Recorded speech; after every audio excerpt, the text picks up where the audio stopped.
What's up, everybody? Welcome back to the channel. And in today's video, we're going to be doing a Premier League prediction. Who do you think will win the Premier League this season? Or will Liverpool retain their title? Let me know in the comment section. Let's jump straight into the video. Of course, my predictions for this year's Premier League winners, I think that Manchester City just might do it this season. I think that they are going under the radar, although that we know that the three favorites are still Liverpool, Arsenal, and Manchester City.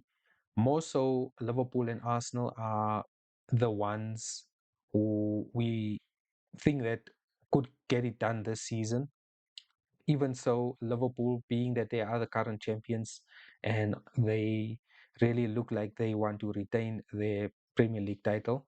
But who knows? Manchester City might just step into there. It looks like they are finding their form. um, in the recent past games, it looks like they've been finding their form. But let's see what happens to Manchester City. I still think that they might just do it this season. But first of all, I want us to talk about Liverpool this season. So we know that they haven't had a good last week, losing three consecutive uh, games, both in the Premier League and in the league, losing to Crystal Palace in the league, losing to Galatasaray in the Champions League, and then losing again over this weekend to Chelsea. Hasn't been a great week for Liverpool, but seeing that they are the champions, I think that it's fit for us to have a conversation around Liverpool. Do you think that this is just a bad dip in form, or is it something bigger, or is there more serious problems at Liverpool that might hinder them from winning the Premier League this season? Let's talk about it, guys. So, first of all, if we look at Liverpool's intentions going into this season, of course, they are the biggest spenders in the Premier League this season.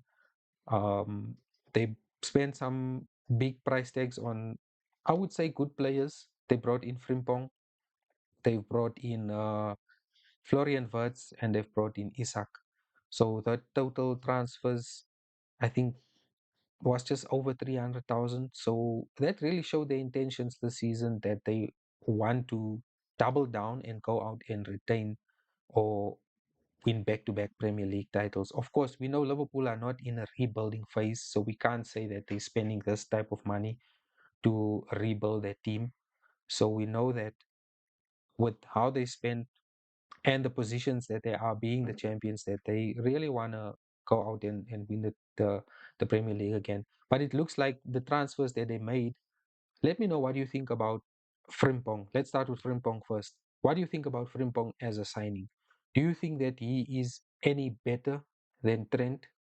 Because in my opinion, worst case, I think that he is the same player as um as Trent. Maybe Trent, maybe a bit more technically sound and a bit more rounded right back player. But it was more like a like for like signing. Will that work for Liverpool? Well, is Frimpong the answer in that specific position? Because we've seen with Arne Slot, he is not really too sure about that specific position because he's played three different players in there. He's played Sobotlai, he's played Conor Bradley, and he's played Frimpong in those positions. Three different players within a span of 7 Premier League games. So that just shows that he's not really sure on Frimpong in that position. I would think that Frimpong being signed in that position, he is probably the number one start player. I think that Conor Bradley is just there as a backup player. Um, so let me know what do you think about Frimpong and a player. Does he need some time in this team? Does he need time to gel in the team or to bed in the team? Or is it a tactical issue with Arne Slot? Because we all know that the balance is just not right in that team. Somehow Arne Slot really needs to figure out how is he going to find the balance for that team. People are already speculating that he needs to go back into the transfer window come the winter transfer window. But is that the answer? Do they have the money to spend again in the transfer window? And I think it's just going to put unnecessary pressure on them to actually now go out and win the win the Premier League. Although that is their intentions to win the Premier League. So some big question marks on Frimpong. as a player. Then if you look at the next player, and I think the biggest talking point within the Liverpool team, Florian Wirtz. We all know that yes, he is showing some signs of being a good player and fitting into this Liverpool team. But the question is, how does Arne Slot fit him into this team? Does he need to be dropped? Does he need to be benched? Or should he just play outright and bed himself into the team? We'll never know. Because to spend so much on a player and to bench the player is never a good sign. And the question is, who is he going to replace in that position, in Florian Wirtz's position? So some big question marks also on Florian Wirtz as a player. I'm not particularly worried about Salah because I know that Salah maybe he's still struggling for some form, and we know that when Salah does find that form, he can go on a span of 10, 12, 15 games of scoring or even performing good in the team. So Salah, I'm not really worried that much. Um, it's more Isak and Ekiteki. Of course, Ekiteki really showed what he can do in this team. So I think it's just a question of time. Will he get that dry spell? Like every striker goes through that, where they get that dry spell and then they on a drought for goals. And I think that's the reason why they bought in Isak as well, to kind of like rotate. Hopefully, or the idea is for one player to find form. When the one player goes out of form, then maybe Isak can come in and, with his form. Or sometimes both strikers might not be in form. That's where you're gonna need the rest of the team or the other players to chip in with goals. I think that Liverpool finding a solution for their striking options is very, very, very important, because if we can just assess Liverpool's striking position compared to Manchester City and Haaland. So remember, I think they spent about more than 80 million on Nunes. That didn't really work out. Then they spent another some odd for Ekiteki. Then they spent another 120 million for Isak as a striker. Is Isak a 100 million striker? If you think about it, is he a 100 million striker? Is he okay? We know that he's not a Haaland type striker, but is he a 100 million plus striker? Because in that striking position alone, compared to when Manchester City brought Haaland in, obviously they brought Haaland in for less than what they've spent for Nunes, for less than what they've spent for Isak. I think in that position they spent plus maybe close to 250 million that they spent in that single position since Haaland came in. So they really need to find a way to get that striking position to work out for them. But then again, we know what Liverpool are capable of. Are they favorites to win the Premier League? There's a lot of doubt, even though it's only 7 games into the season and there's about 31 games in the league to go. There's still the Champions League, there's still FA Cup and Carabao Cup fixtures also to go. So there's still a lot of games to go in the season. I know that Liverpool can really turn it around within a week. They can really turn it around and they're back on top. And even so, they can lose it within a week. So some big question marks on Liverpool and finding the balance in that team. I think Arne Slot really need to show what he is capable of, because like I said, I think that Arne Slot basically got a free hit last season, um, playing it safe. I don't think they had aspirations to win the Premier League last season because Klopp left. I think they were just trying to figure out, trying to see, okay, will it work with Arne Slot? And if needs be, they would have probably gone in the winter transfer window and signed some players.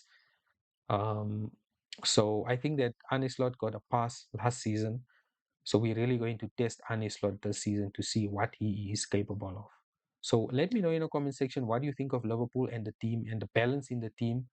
Do they need to go into the transfer window to make additional transfers?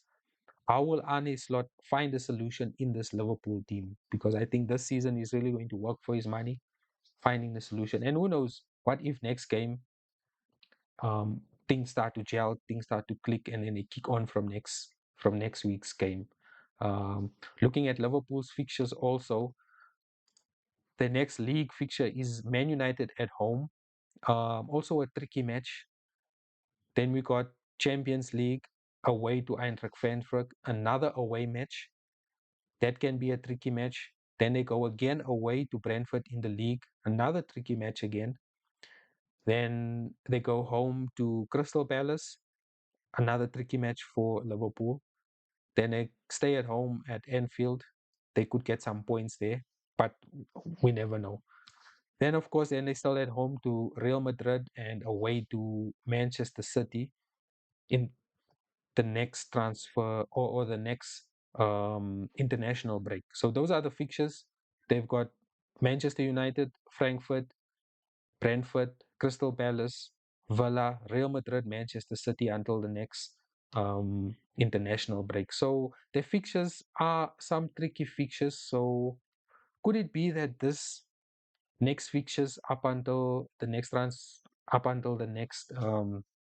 international break could make or break Liverpool's season?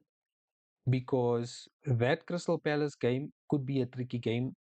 They could get knocked out in that competition. I'm not saying they will, but they could get knocked out. Then we're looking in the Champions League. They've got Frankfurt away. We know that Liverpool are not really so good away. And then they've got Real Madrid at home. Never an easy fixture, Real Madrid at home. So they could drop more points in those two Champions League fixtures. Then of course it's the three Premier League fixtures: Aston Villa, Manchester City, and Brentford. So they've really got a tough run in up until the next international break. So let me know what you think about Liverpool. Um, On to the next one. Of course, we have to talk about Arsenal and Mikel Arteta. What do you think? Or rather, in my opinion, I think that Arsenal really need to go out and win a major competition. I think that him winning the FA Cup or Carabao Cup is just going to buy him time. But they really need to win the competition. And I think the problem with Arteta is that he's more focused on not losing the game than winning the game. If he's more focused on actually winning the game, I think that he will get more out. Yes, it's a riskier approach, but playing not to lose the game shows a defensive mindset, in my opinion.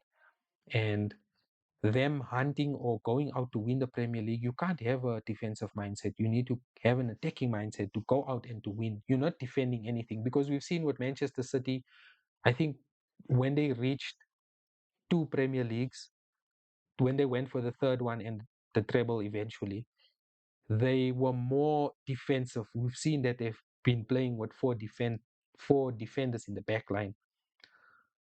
And rightfully so, like if you are the champions, you don't need to go out and fight for anything. You need to basically defend or retain your title. So we've seen in the season when they won three and when they won four, they were more defensive. Um, Eventually, they got found out there were some issues in their team, and then they lost the Premier League. But coming back to Arsenal, they really need to go out and, you know, take it by the horns, take the bull by the horns, and really take control and take charge.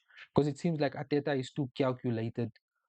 I don't want to say that he's maybe too afraid to go out and attack or fight for the Premier League, but I think the mindset is more of not losing than having a mindset of let's go out and win. Because we've seen even when they play, they when they maybe get two or three goals, they're more relaxed and composed.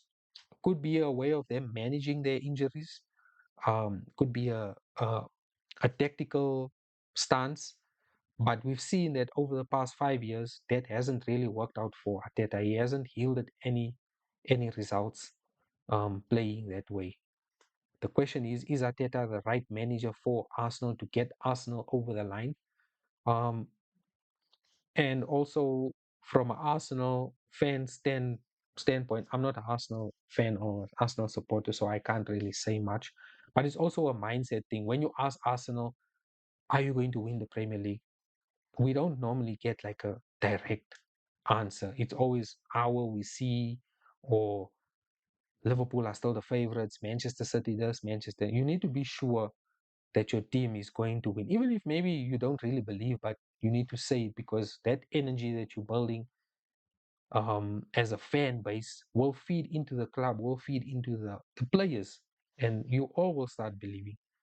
So I think it's really Arteta's season to really show that he is capable and that he is the man for the job. Because Arteta as a manager, I think, in my opinion, I might be wrong.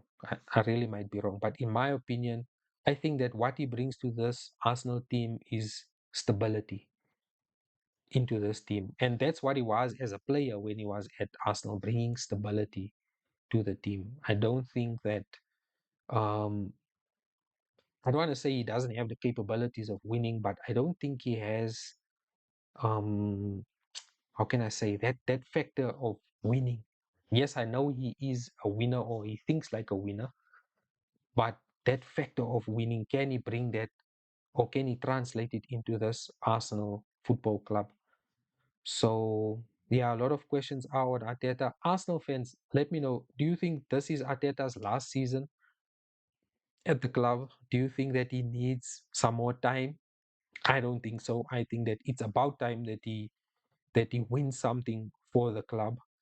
So, yeah, those are the predictions. Liverpool or Arsenal. My predictions are still Manchester City. I think that with Manchester City, we need a lot of games. We need games coming in thick and fast because Manchester City is a team built around rhythm. So once that rhythm is there and that week in, week out, 2 games per week is being played, that's when Manchester City really finds their rhythm and their flow. Players start to find form. The team starts clicking and starts gelling, and then that's where Manchester City starts coming alive. But we yet to see if Manchester City will be able to get over the line this season. I personally do think so. I think that, or rather, me as a Man City fan, I think that winning the Premier League and getting to a Champions League final, I would be happy with that. But for me, I always said that I'd rather win the Premier League every season, although although Champions League is the one that we want to win more of and really cement our position in Europe. Even though we won it and the way we won it was great, historical for the club as well. But I'll be happy with winning the Premier League and getting to a Champions League final because anything can happen in a final and maybe winning a FA Cup here and there. I'll be happy with that. So let me know in the comment section, what do you think? What are your predictions? What do you think about Arsenal as a football club, their state? Because in my opinion, I think that they are a solid club and that they can do something. They can get something out of this group of players. Remember, at the end of the day, players, there's very few players that would really stay at the club, even though the club is maybe not winning trophies, but are maybe still in Champions League. There's very few players that would really do that. But at the end of the day, players want medals. Players want medals. We've seen with Harry Kane, he stayed long at Tottenham. But at the end of the day, when you look at your career, you want to look at your medals. You don't want to be known for the team that finished second best or the team that pushed this team till the end, because that doesn't go into the history books. What goes into the history books is the colors of the ribbons on the trophies at the end of the season. So, yeah, let me know what you think. Who are your predictions to win the Premier League? Or is it too soon to say that? I know we are on international break right now. Let me know, are you watching some international break games? Would you want me to review some of the international break games? I am actually thinking of doing a live reaction to international games. But yeah, let me know what you think in the comment section. Thank you so much again for your support. Thank you so much for subscribing to the channel. And again, we are on the road to 500 subscribers. I do have a surprise giveaway once we reach that milestone. So stay tuned, put your notifications on so that you know when I drop a video and when I'll be giving some more details on the competition or the prize giveaway. Let me put it that way. But thank you so much again. I'll check you guys in the next video. Until next time, peace out.